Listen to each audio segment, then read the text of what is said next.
हमारे से झाड़ू लगाता बैठो के मैयो हमारे से गलाता बैठो। Singing by Roshan Diwan. हमारा गे माई कोन कनिया देले कोन कनिया देले हमारा गे माई कोन कनिया देले गे कोन कनिया देले हमारे से झाड़ू लगाता बैठो हमारे से रोटी जलाता बैठो हमारे से झाड़ू लगाता बैठो के मैयो हमारे से रोटी जलाता बैठो। हमारा गे माई कोन कनिया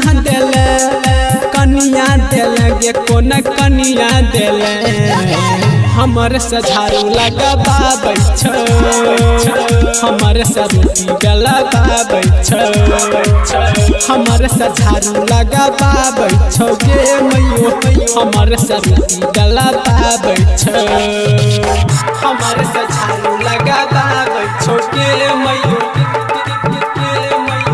हमारे से रोटी जलाता बैठो। अभी आप सुन रहे हैं दीवाना अकेला एंटरटेनमेंट की धमाकेदार प्रस्तुति। हमारा घर से बाहर करो नाचो डीजे बजा के नाचो डीजे बजा के हमारा घर से बाहर करो नाचो डीजे बजा के कहियो हमार बातों नहीं मानो बाबूजी से घो नहीं तानो बंगाल के नाचनिया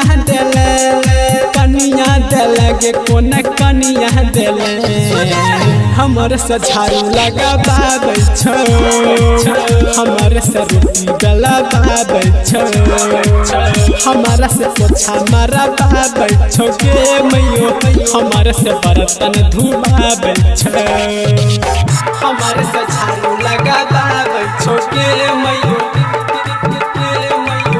हमारे से रोटी जलाता बैठो। Singing by Roshan Diwan. गे मैयो बेटा दीपक के लोगे जसू तो रहो दू हाथ दूर गे रहो दू हाथ दूर गे बेटा रोशन के लोग जसू तो रहो दू हाथ दूर गे मुर्दा जकत छौ देह पर गे छुए छियौ त पार छौ गार गे राइटर साक्षी सन दुल्हनिया